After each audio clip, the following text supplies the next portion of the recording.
Hello everybody. अभी अभी आपको पता है कि राजस्थान कर्मचारी चयन आयोग जयपुर की तरफ से एक न्यू वैकेंसी आई है जूनियर इंजीनियर की। जो पहले आई थी वैकेंसीज, उनके बाद में एक बहुत बड़ा गोल्डन चांस है ये।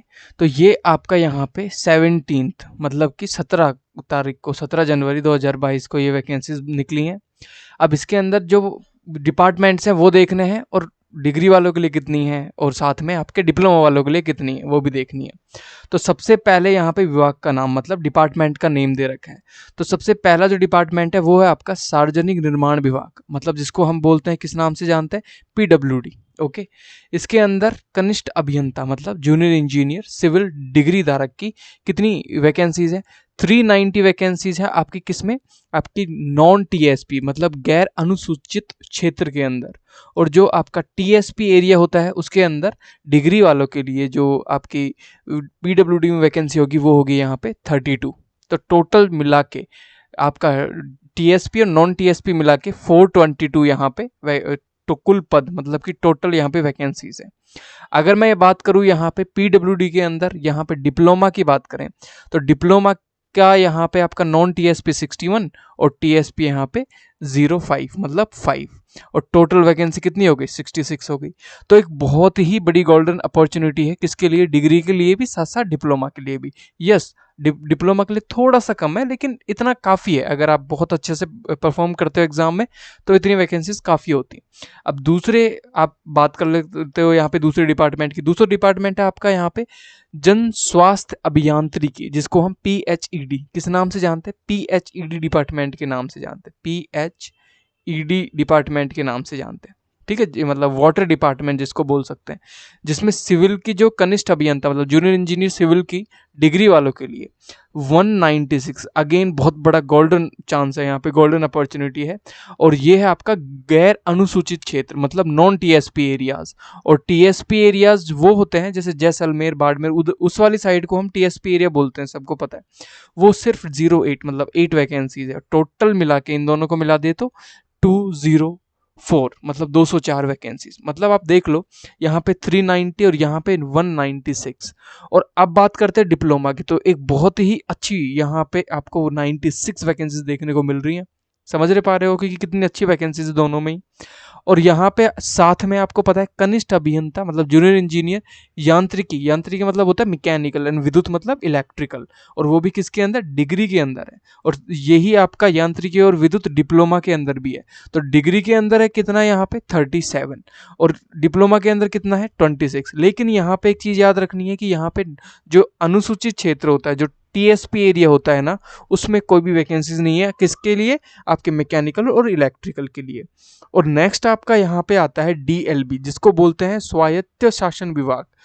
ठीक है, डीएलबी की वैकेंसी बीच में निकल रही थी, फिर कैंसिल हो गई, फिर दोबारा से निकली, फिर इसको आरएसएसएमबी ने अपने साथ में ऐड करके और यहाँ पे निकाली है 143 वैकेंसीज। ये भी एक गोल्डन अपॉर्चुनिटी हो सकती है। ठीक है, बहुत तगड़ी गोल्डन अपॉर्चुनिटी, बहुत ही शानदार डिपार्टमेंट है ये। मान लो कि पीडब्ल्यूडी आपका पीडब्ल्यूडी पब्लिक वर्क्स डिपार्टमेंट जैसा ही डिपार्टमेंट आपका यहाँ पे डीएलबी डिपार्टमेंट है। सेम सेम जैसा ही काम होता है इनका। और यहाँ पे ये जो पीएचडी डिपार्टमेंट होता है वो वाटर का देख रेख करता है। तो यहाँ पे हम बोल सकते हैं कि यहाँ पे डिग्री सिविल के लिए 143 है, और यहाँ पे नॉन टीएसपी एरिया में है 143, और टीएसपी एरिया में 02 वैकेंसीज है। टोटल मिलाए तो 145 वैकेंसीज है। और अगर मैं यहाँ पे डिप्लोमा की बात करूँ कनिष्ठ अभियंता, तो डिप्लोमा में 36, ये भी काफ़ी अच्छी वैकेंसीज है। लेकिन यहाँ पे अनुसूचित क्षेत्र जिसको हमने टीएसपी एरिया बोला, वहाँ पे एक भी वैकेंसीज नहीं है।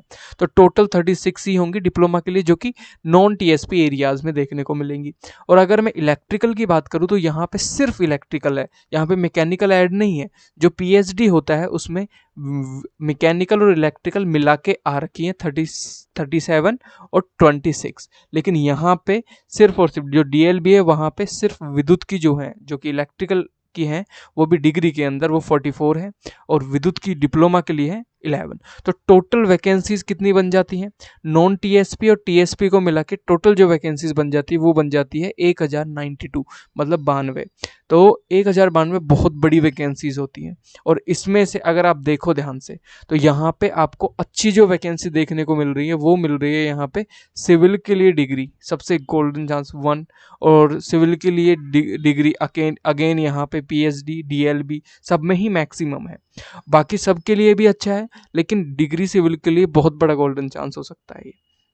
अब देखते हैं कि ये भरा कैसे जाएगा, कहाँ से भरेंगे, किस तरीके से प्रोसेस होगा। तो इसको जो आवेदन करने की प्रक्रिया है, जो फिल करने की प्रोसेस है, वो एक ऑनलाइन फॉर्म भरेंगे, बिल्कुल पता है कहाँ से भरेंगे।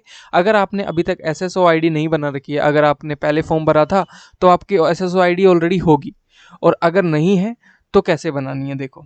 यहाँ पे आपको www.sso.rajasthan.gov.in पे जाना है। जैसे ही आप ओपन करोगे वो सारे इंस्ट्रक्शंस आपको देगा। पहले रजिस्ट्रेशन करना है, एसएसओ आईडी लेनी है, फिर लॉगिन के टाइम पे आपको एसएसओ आईडी और पासवर्ड फिल करना है, फिर वो लॉगिन हो जाएगा। फिर आपको वहाँ पे 3 कॉलम मिलेंगे, 3 कॉलम में जिसमें आपको होगा कि यहाँ पे जो रिक्रूटमेंट वाला कॉलम होगा वहाँ पे आपको दिखेगा कि ये जूनियर इंजीनियर की वैकेंसीज आप एप्लीकेशन अप्लाई कर सकते हो। अप्लाई ऑनलाइन पे क्लिक करके आप अप्लाई कर सकते हो, वेरी इजी। अब हम बात कर लेते हैं यहाँ पे फीस वगैरह की। तो परीक्षा का जो शुल्क होगा, जो फीस होगी, वो यहाँ पे होगी सामान्य वर्ग के लिए और अन्य पिछड़ा वर्ग के लिए, अति पिछड़ा वर्ग के लिए 450, ठीक है। और राजस्थान नॉन क्रिमिलियर पिछड़ा वर्ग और अति पिछड़ा वर्ग के लिए 350 होगी, क्लियर। और इसी तरीके से अनुसूचित जाति और अनुसूचित जनजाति के लिए 250 होगी। तो ये सारे के सारे क्या हैं, आपके परीक्षा शुल्क होंगे। तो इस तरीके से आपको यहाँ पे याद रखनी है। अब देखो, फीस एक बार जमा होने के बाद वापस नहीं लौटाई जाएगी, ठीक है। सभी वर्ग के ऐसे विद्यार्थी जिनके परिवार वार्षिक आय, जिनकी वार्षिक आय मतलब ईयरली इनकम 2.50 लाख रुपए से कम है, तो वे परीक्षा शुल्क 250 मतलब 250 ही जमा कराते हैं। समझ में आ गई बात। जिनकी ईयरली इनकम, पूरे साल की इनकम 250 मतलब 2.50 लाख रुपीज़ या उससे कम है, तो उनको सिर्फ फीस 250 ही जमा करानी है। वहाँ पे ऑप्शन होगा फॉर्म भरते टाइम, जब क्लिक करोगे अपने आप 250 आपके सामने आ जाएगा। अब जो एडमिट कार्ड वो आएगा, वो तो आपको पता है कि आपके पास मैसेज आ जाएगा अपने आप। यूट्यूब पे आप सब्सक्राइब कर लो, मैं खुद बता दूंगा, नोटिफिकेशन आपके पास में पहुँच जाएगा। अब बात कर लेते हैं यहाँ पे डिटेल में वैकेंसीज की, कितने डिटेल में हमें यहाँ पे देखनी है कि वैकेंसीज कितने डिटेल में। तो यहाँ पे हम स्टार्टिंग में बात करते हैं जनरल कैटेगरी की, अनरिजर्व कैटेगरी की, ठीक है। फिर एससी की, फिर एसटी की, फिर ओबीसी की, फिर एमबीसी की, फिर ईडब्ल्यूएस की। देखो यहाँ पे जो सबसे पहली जो डिपार्टमेंट है वो है आपका यहाँ पे सार्वजनिक निर्माण विभाग, मतलब पीडब्ल्यूडी। तो पीडब्ल्यूडी के अंदर मैंने बताया। अब यहाँ पे आप देखना चाहो तो जनरल कैटेगरी की जो सामान्य की है और सामान्य महिलाओं की है, विधवाओं की है, और आपकी यहाँ पे फिजिकल हैंडीकैप जिसको बोलते हैं वो है, इस तरीके से दी हुई है। और टोटल वैकेंसीज पे आपको फोकस रखना है। आपको मिनिमम नहीं, आपको मैक्सिमम मार्क्स लेके आने हैं। आप एक डिटेल में मत घुसो। आप ये सोचो कि मैं जितने मैक्सिमम मार्क्स लेके आ सकता हूँ, 100 या फिर 110 के अबव, 110 तक टच करना है। अगर 110 या 100 टच कर दिया तो आपको सिलेक्शन लेने से कोई नहीं रोक सकता। अगर आप डिग्री सिविल से हो या फिर डिप्लोमा से भी हो, तभी भी कोई नहीं रोक सकता, ठीक है। तो यहाँ पे इस तरीके से ये आपको दिए हुए हैं सारे के सारे डिस्ट्रीब्यूट करके कि किस किस तरीके से आपको यहाँ पे वैकेंसीज आई हुई हैं, ठीक है। तो आप एक एक को देख सकते हो। यहाँ पे आपको ये ध्यान से देखना, इस लिस्ट में जो भी आएगा, इस पहली लाइन में जो भी आएगा वो होगा जनरल का और कॉमन सामान्य। और जो इस रो में जो भी आएगा, जैसे 29 है, 29 के नीचे यहाँ पे क्या आएगा, देखो सेकंड रो में कौन आएगा, सेकंड रो में यहाँ पे कौन आ रहा है, 18 आ रहा है। तो 18 का मतलब है यहाँ पे डिप्लोमा के लिए 18 की बात हो रही है, ठीक है। और इसी तरीके से यहाँ पे एससी के लिए, सामान्य के लिए इस रो में आएगा, और सामान्य महिला के लिए, विधवा के लिए, और फिजिकली हैंडीकैप के लिए, एसटी, एससी, ओबीसी, एमबीसी सब के लिए। तो इस तरीके से आपको ध्यान से देखना है कि कितनी वैकेंसीज है, आप अपने हिसाब से देख सकते हो। अब यहाँ पे कुछ स्पेशल पोस्ट भी दी हुई है, जैसे भूतपूर्व सैनिक के लिए दी हुई है, प्लेयर्स के लिए दी हुई है। तो आप इस तरीके से जाके आप इनको अप्लाई कर सकते हो। बहुत ही तगड़ा गोल्डन अपॉर्चुनिटी है। तो आपको अप्लाई कैसे करना है, ऑलरेडी टोल्ड यू। और सारी की सारी जो सूचनाएं हैं वो नीचे डिस्क्रिप्शन में मैं पूरी की पूरी PDF ऐड कर दूंगा।